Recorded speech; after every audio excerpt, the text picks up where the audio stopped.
모습 이대로 사랑하시네. 연약함 그대로 사랑하시네. 나의 모든 발걸음 주가 하시나니 날 인도하소서. 처음부터 함께 고백합시다. 모습 이대로 사랑하시네. 연약함 그대로 사랑하시네. 나의 모든 발걸음 주가 하시나니 날 인도하소서. 주의 날개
8월 8일 청년부 소식을 알려드리겠습니다. 예배는 하나님을 만나는 통로이며 은혜의 통로입니다. 믿음의 예배자가 되길 바랍니다. 청년부 예배는 8월 15일부터 현장 예배로 드립니다. 사회적 거리두기 조치로 현장 99명으로 제한합니다. 청년부 여름 수련회는 8월 29일 오후 2시 바로 이곳 예루살렘 예배실에서 있습니다. 주제는 하나님의 음성을 듣는 삶이며 교단 태국 선교사님이신 이준호 선교사님께서 말씀 증거해 주시겠습니다. 청년부 예배 영상은 매주 주일 오후 2시에 유튜브 강서성결교회 교회학교로 업로드됩니다. 쉐키나 찬양팀에서 악기와 싱어를 모집하고 있습니다. 문의는 박힘찬 팀장님에게 문의하여 주시기 바랍니다. 2021년 성경 통독 캠페인 성경을 힘써 알자와 이삭죽기 헌금이 진행 중에 있습니다. 많은 관심과 기도 부탁드립니다. 다윗 왕이 여호와 앞에 들어가 앉아서 이르되 주 여호와여, 나는 누구이오며 내 집은 무엇이기에 나를 여기까지 이르게 하셨나이까? 주 여호와여, 주께서 이것을 오히려 적게 여기시고 또 종의 집에 있을 먼 장래의 일까지도 말씀하셨나이다. 주 여호와여, 이것이 사람의 법이니이다. 주 여호와는 주의 종을 아시오니 다윗이 다시 주께 무슨 말씀을 하오리이까? 주의 말씀으로 말미암아 주의 뜻대로 이 모든 큰 일을 행하사 주의 종에게 알게 하셨나이다.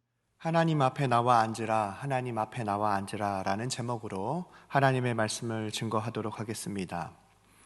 사람은 생각하는 갈대다. 이 말은 파스칼이 전한 말입니다. 갈대라는 것은요, 물가에서 자라나는 억새와 같은 식물입니다. 그런데 이 파스칼은 바람이 불면 이리저리 흔들리는 갈대의 모습을 통하여서 마치 사람은 갈대처럼 의지할 데 없는 존재다라고 생각을 했습니다. 우리 인간에게는요, 갑자기 찾아오는 시련이 있고 그리고 여러 고민들이 있습니다. 그리고 그 시련과 고민 앞에서 우리가 그 시련과 고민에 집중하다 보면은 점점 작아지는 우리의 모습을 살펴보게 됩니다. 오늘 본문 말씀 가운데 나오는 사람은 바로 다윗입니다. 다윗은요, 베들레헴 출신의 목동으로서 이스라엘의 왕이 된 사람입니다.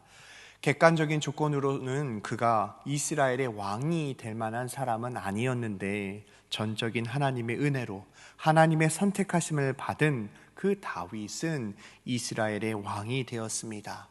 그리고 오늘 말씀을 통하여서 함께 나누고자 하는 것은 이스라엘의 초대 왕이었던 사울 왕이 죽고 이제 다윗이 왕으로 등극하게 됩니다.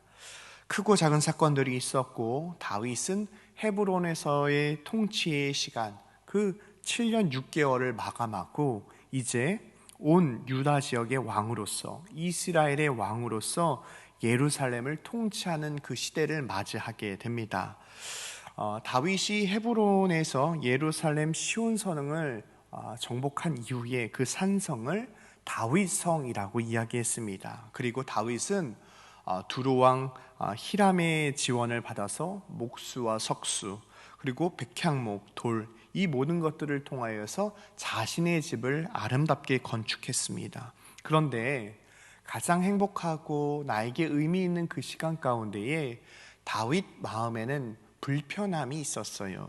그 이유는 나는 좋은 궁궐에서 지내고 있는데 하나님이 임재하시는 그 당시에는 언약궤가 있는 곳, 성막 휘장 안에 있는 그 언약궤가 있는 곳이 자신이 생각하기에는 누추했다고 생각했습니다. 그래서 사무엘하 7장 3절에 보면은 나단 선지자에게 자신의 의견을 이야기해요. 그랬더니 나단 선지자가 다윗의 마음을 좋게 평가합니다. 사무엘하 7장 3절입니다. 나단이 왕께 아뢰되 여호와께서 왕과 함께 계시니 마음에 있는 모든 것을 행하소서. 즉 이제 내가 궁궐을 아름답게 지었던 것처럼 하나님의 성전을 아름답게 짓겠습니다 라고 나단 선지자에게 자문을 구했고 나단 선지자 또한 그 이야기를 듣고 허락하게 되었죠. 그런데요, 여기서 중요한 게 있어요. 나단 선지자가 허락했지만 하나님은 허락하지 않으셨어요. 하나님께 기도했던 나단 선지자를 통하여서 하나님이 다시금 말씀하십니다. 5절 말씀입니다. 가서 내 종 다윗에게 말하기를 여호와께서 이와 같이 말씀하시되 내가 나를 위하여 내가 살 집을 건축하겠느냐. 이 5절 말씀을 잘 살펴보면요, 하나님이 나단 선지자와 다윗에게 이렇게 말씀하시는 거죠. 내가 장막과 성막 안에 있다고 하지만 나를 위하여 아름다운 그 건축물을 만들어 달라고 내가 너희에게 말한 적이 있느냐. 즉 하나님께서 사랑하시는 다윗이 하나님을 위하여 성전을 짓겠다고 하는데 하나님께서는 거절을 하십니다. 그리고 사무엘하 7장에 보면 그 이후에 대해서는 하나님이 말씀하신 성경 구절이 나오지는 않아요. 그런데 성경의 두 곳에서 하나님이 이 성전 건축을 반대하신 두 가지 말씀이 나옵니다. 열왕기상 5장 3절이에요.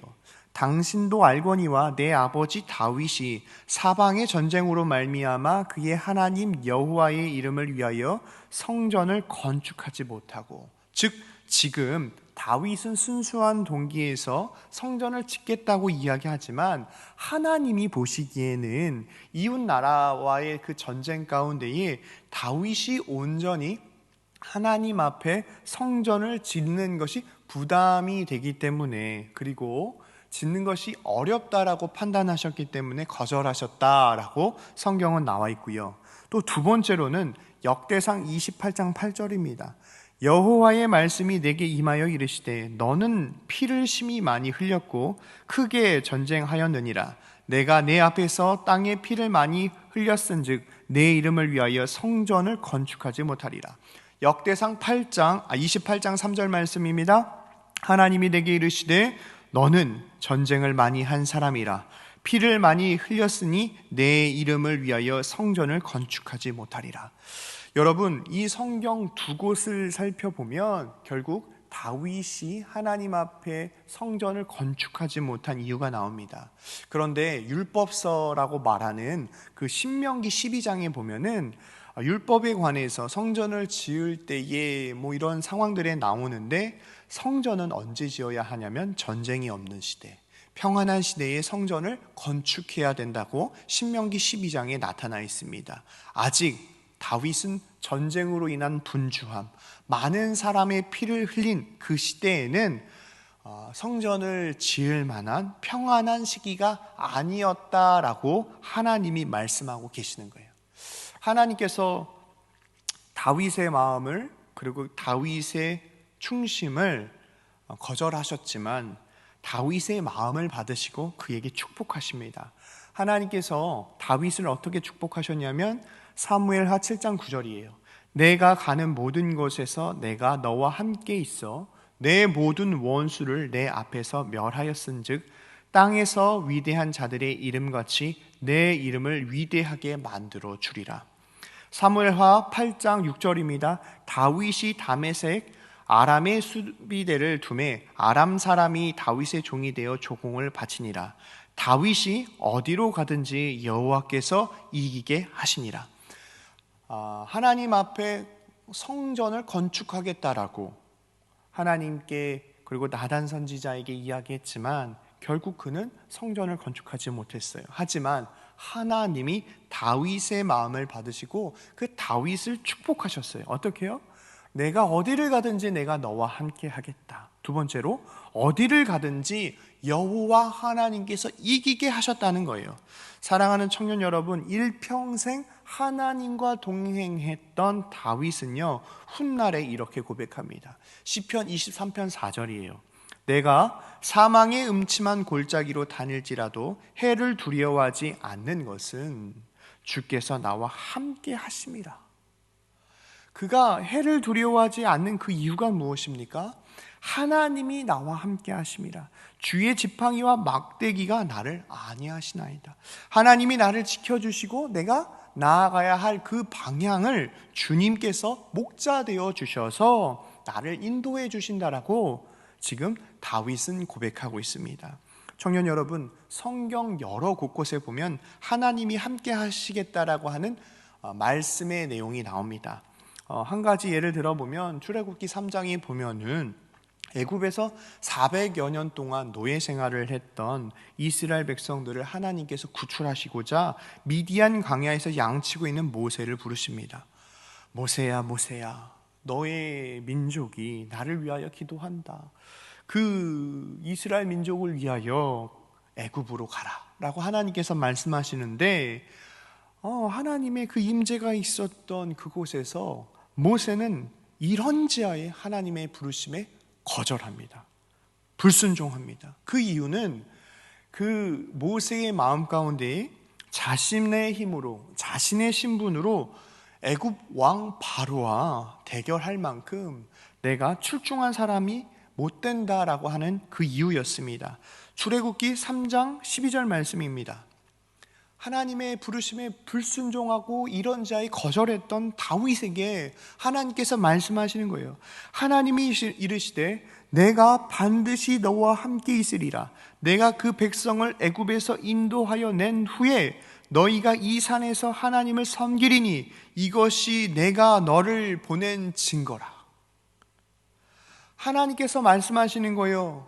하나님, 나는 내 힘으로, 나의 신분으로 애굽 왕 바로와 대결해서 이길 수 없습니다.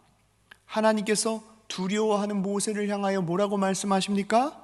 내가 반드시 너와 함께 있겠다. 모세가 변명할 때마다 하나님께서는 내가 반드시 너와 함께 있으리라. 그리고 모세가 애굽으로 갑니다. 그리고 그 하나님의 말씀이죠. 내가 반드시 너와 함께 있으리라. 이 말씀을 통하여서 모세는 힘을 얻게 됩니다. 그리고 애굽으로 향하도록 그가 길을 떠날 수 있는 이유가 되었습니다. 그리고 출애굽기 4장 20절에 보면요, 두려워하고 또 이길 만한 힘이 없다라고 말했던 모세에게 하나님께서 또 말씀하십니다. 모세가 그의 아내와 아들들을 나귀에 태우고 애굽으로 돌아가는데 모세가 하나님의 지팡이를 손에 잡았더라. 애굽으로 돌아가는 모세가 하나님의 지팡이를 손에 잡았다라고 성경은 말하고 있습니다. 사랑하는 청년 여러분, 우리는 때로는 현실의 문제, 그리고 내가 계획했던 일이 잘 진행되지 않을 때 우리 마음 가운데 멘탈이 무너져요. 그래서 파스칼은 생각하는 갈대와 같은 존재가 사람이라고 이야기할 정도로 사람은 연약하고 무언가 의지해야만 살아갈 수 있는 연약한 존재라고 이야기하고 있습니다. 지금 다윗도 그렇고요, 모세도 그렇고요, 두려워하고 있는 그들을 향하여 하나님께서 말씀하시는 것은 내가 너희와 항상 함께 하겠다라고 말씀하십니다. 이사야 43장 5절입니다. 두려워하지 말라, 내가 너와 함께하여. 학개서 1장 13절 말씀입니다. 그때에 여호와의 사자 학개가 여호와의 위임을 받아 백성에게 말하여 이르되 여호와가 말하노니 내가 너희와 함께하노라. 마태복음 28장 20절 말씀입니다. 내가 너희에게 분부한 모든 것을 가르쳐 지키게 하라. 볼지어다 내가 세상 끝날까지 너희와 항상 함께 있으리라. 하나님께서 말씀하시는 것은 두려워하고 힘들어하고 있는 하나님의 백성들 가운데에 가장 복된 축복, 내가 너와 함께 하겠다. 이 하나님의 복을 지금 다윗에게 더하여 주셨습니다. 사랑하는 청년 여러분, 우리의 마음 가운데 때로는 좌절된 마음, 상실된 마음, 하나님으로부터 거절받은 것 같고 지금은 때가 아니고 하나님이 더 좋은 때에 축복하시기 위하여 기다리고 계시는데 그것을 하나님보다 앞서 나감으로 말미암아 하나님을 원망하고 두려워하고 있던 그 이스라엘 백성과 다윗을 향하여, 그 모습이 우리의 모습이지만 하나님께서 말씀하시는 것은 내가 너와 함께 하겠다. 이 말씀을 통하여서 때로는 코로나19로 인하여 힘든 시기를 보내고 있는 청년들의 마음 가운데에 하나님이 나와 함께 하신다는 것을 꼭 기억하는 우리 강서교회 청년부 되시길 바랍니다. 하나님이 함께 하실 때요, 또 우리에게 주어주는 은혜가 있습니다. 사무엘하 7장 10절 말씀이에요. 내가 또 내 백성 이스라엘을 위하여 한 곳을 정하여 그를 심고 그를 거주하게 하고 다시 옮기지 못하게 하며 악한 종류로 전과 같이 그들을 해치지 못하게 하리라. 하나님이 함께 하실 때 주어지는 축복이 뭐냐면 악한 종류가 전과 같이 그들을 해치지 못하도록 우리를 보호하여 주시는 것입니다. 사무엘하 7장 11절에 보면요, 전에 내가 사사에게 명령하여 내 백성 이스라엘을 다스리던 때와 같지 아니하게 하고 너를 모든 원수에서 벗어나 편히 쉬게 하리라. 하나님이 함께 하실 때에 우리를 보호하여 주시고 원수에게 벗어나 편안한 쉼, 평안을 얻을 수 있도록 하나님께서 함께 하신다라고 말씀하고 계십니다. 하나님께서 다윗에게 축복하셨던 두 번째 축복은 사무엘하 7장 12절에 나와 있어요. 내 수완이 차서 내 조상들과 함께 누울 때에 내가 내 몸에서 날 내 씨를 내 뒤에 세워 그의 나라를 견고하게 하리라. 사실 사울 왕은요, 하나님이 선택했다기보다는 이스라엘 백성들이 원했던 사람을 하나님이 원치 않으셨는데 백성들의 성화를 못 이기고 그를 세우셨어요. 그렇기 때문에 사울 왕이 폐위되고 다윗 왕이 이스라엘의 2대 왕이 될 때에도 이제 다윗 왕 이후에 왕위를 다윗 민족이 아닌 다른 사람이 왕이 돼도 되는 그런 상황이에요.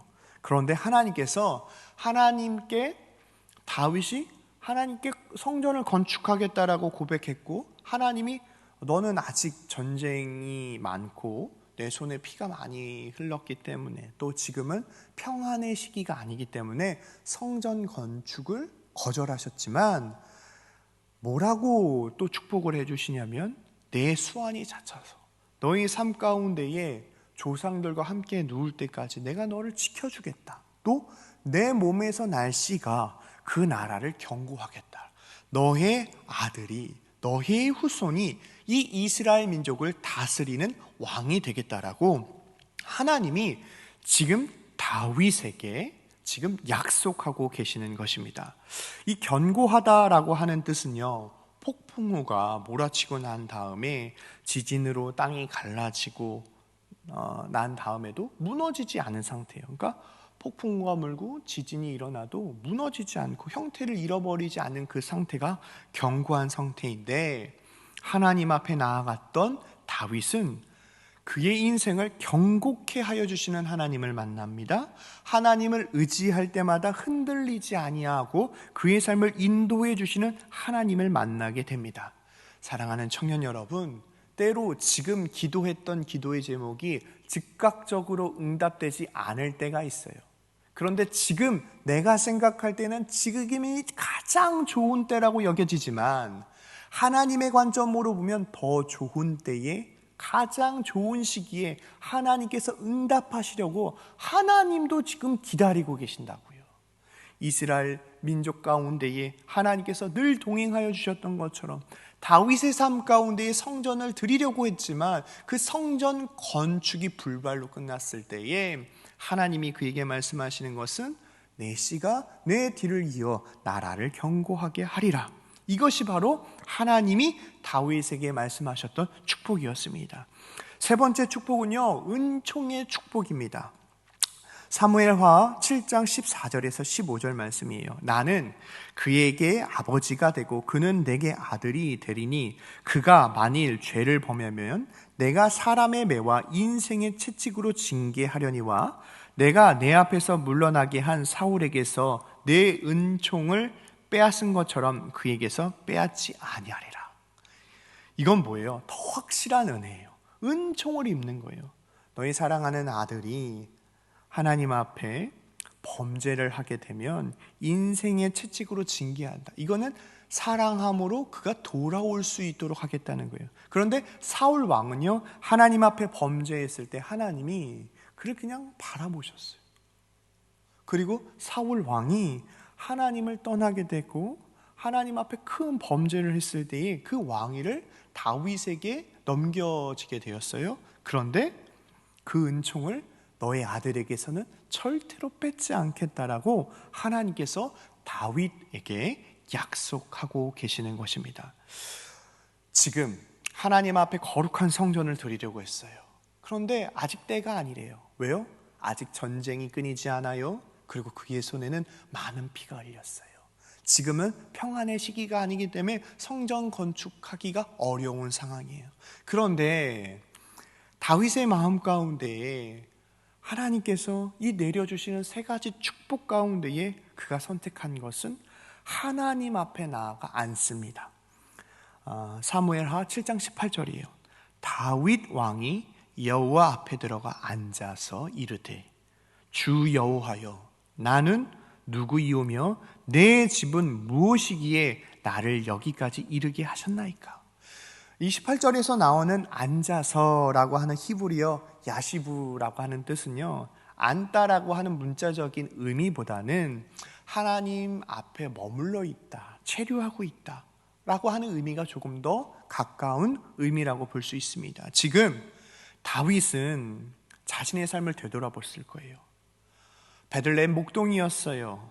그리고 하나님께서 그에게 기름 부어 주셨어요. 그리고 이스라엘의 왕이 되었어요. 왕이 되는 그 순간 가운데 순탄치 않은 7년 6개월의 시간을 보냅니다. 그리고 이스라엘을 다스리는 왕이 되었을 때에 하나님께서 그의 성전을 받지 않으셨어요. 하나님께 기도하는데 하나님께서 그에게 세 가지의 축복을 더하여 주셨습니다. 한 가지는 하나님이 너와 함께 하겠다. 그리고 경고케 되겠다. 너에게 은총을 베풀어 주겠다. 이 하나님의 은혜 가운데 그가 머물러 있는 거죠. 하나님, 내가 누구이기에, 하나님, 내 집에 무엇이 있기에 나를 이렇게까지 귀하게 여기십니까? 라고 지금 다윗은 하나님 앞에 머무르고 있는 거예요. 아마도 골리앗과 싸움 가운데 하나님께서 함께하여 주심으로 승리한 하나님의 은혜를 생각했겠죠. 사울 왕을 피해 도망치는 순간들, 그 순간들마다 나의 힘이 아닌 하나님께서 함께 하심으로 그 위기를 극복했던 것을 생각했겠죠. 전쟁에 나가서 승리했을 때마다 하나님께서 함께 하여 주셨던 그 은혜를 생각하고 있었겠죠. 그리고 그의 마음 가운데 성전 건축을 거절하셨던 하나님을 향한 원망과 불평보다는 나를 구원하여 주시고 또 나를 인도해 주시고 나에게 베풀어 주신 하나님의 은혜를 깨달음으로 말미암아 그의 마음 가운데 평안이 가득하게 됩니다. 그리고 난 다음에 다윗이 하나님 앞에 기도하는 것이 오늘 본문의 말씀입니다. 우리 인생 가운데요, 뜻하지 않은 위기와 상실감과 거절감을 받을 수 있어요. 그런데 그러한 상실감과 거절감이 있을 때요, 우리는 하나님 앞에 나와 앉아야 됩니다. 정확한 표현으로는 하나님 앞에 나와 머물러야 합니다. 하나님 앞에서 하나님이 나에게 주셨던 그 과거의 은혜와 나의 삶을 인도해 주셨던 하나님의 은혜를 생각해야 합니다. 하나님 앞에 나와 앉을 때에 하나님이 우리를 바로잡아 주십니다. 흔들리는 나의 신앙, 갈대와 같은 나의 신앙을 붙잡아 주시는 분이 우리 하나님이십니다. 우리가 하나님 앞에 나와 앉을 때에 비로소 하나님이 말씀을 통하여 우리를 위로하여 주시고 말씀을 통하여 하나님의 비전을 바라볼 수 있는 믿음을 더하여 주십니다. 하나님 앞에 나와 앉아 있을 때에 비로소 하나님의 손길을 우리는 경험하게 되는 것입니다. 다윗이 지금 하나님 앞에 앉아 머무르면서 나를 여기까지 인도해 주신 그 하나님의 은혜를 기억하는 거예요.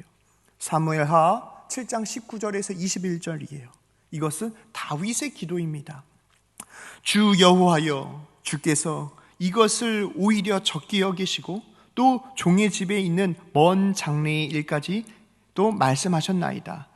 주 여호와여, 이것이 사람의 법이니까.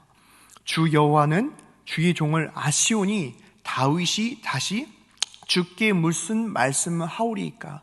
주의 말씀으로 말미암아 주의 뜻대로 이 모든 큰 일을 행하사 주의 종에게 알게 하셨나이다.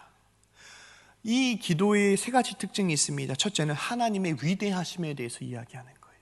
두 번째로는 하나님의 자비하심에 대해서, 하나님 먼 장래의 일까지도 말씀하셨습니다. 또 하나님의 선하심에 대해서 이야기하고 있는 거예요. 하나님께서 나를 인도해 주셨고 다윗과의 싸움, 사울 왕과의 관계, 왕위에 올라 이스라엘을 다스리는 모든 일들 가운데 더 좋은 것으로 가장 좋은 때에 응답하시는 그 선하신 하나님에 대해서 다윗은 고백하고 있습니다.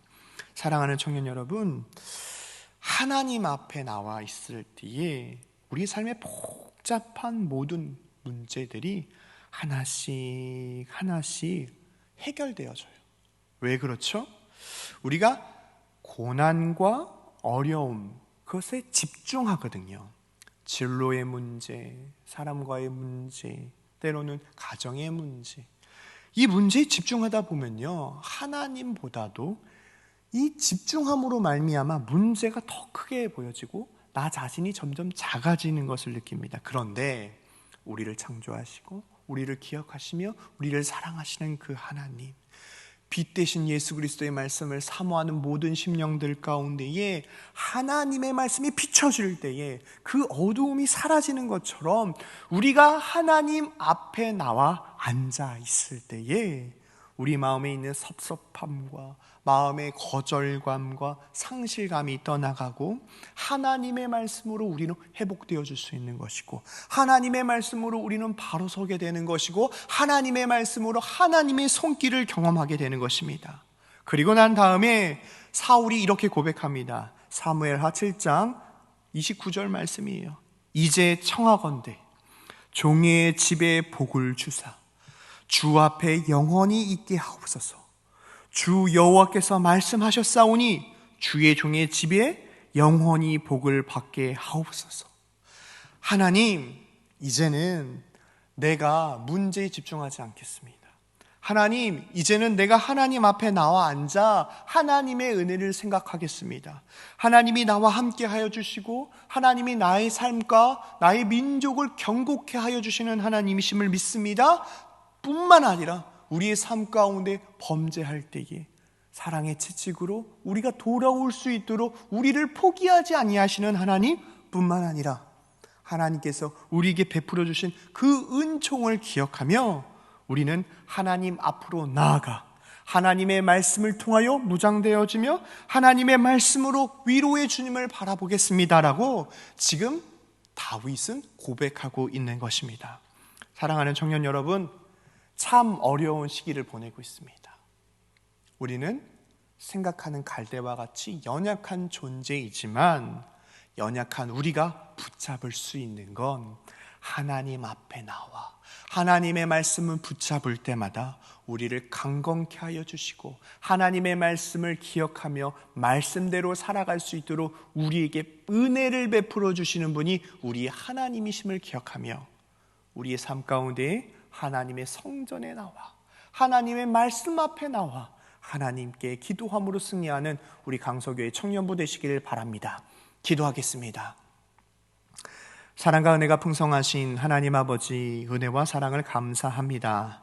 사랑하는 청년들 기억하여 주시고 그들이 코로나19로 인하여 어디에 있든지 늘 하나님의 말씀을 가까이 하게 하시고 주의를 성수하게 하여 주시며 그들의 삶 가운데 간절한 기도의 제목을 담아 기도할 때마다 우리와 함께 하여 주시고 우리를 경고케 하여 주시며 우리에게 은혜를 베풀어 주시는 그 하나님의 은혜를 기억하며 살아가는 강서교회 청년부 되어줄 수 있도록 축복하여 주옵소서. 주님께서 우리 가운데 함께 하여 주심을 감사드리며 사랑이 많으신 예수님의 이름으로 간절히 기도하옵나이다. 아멘.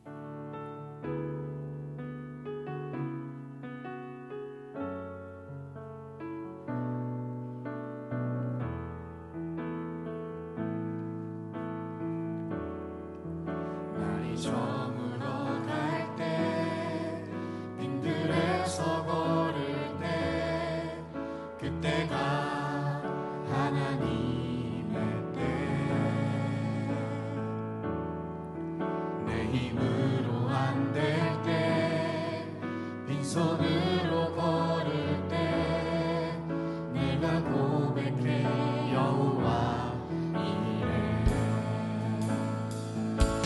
주가 일하시네 주가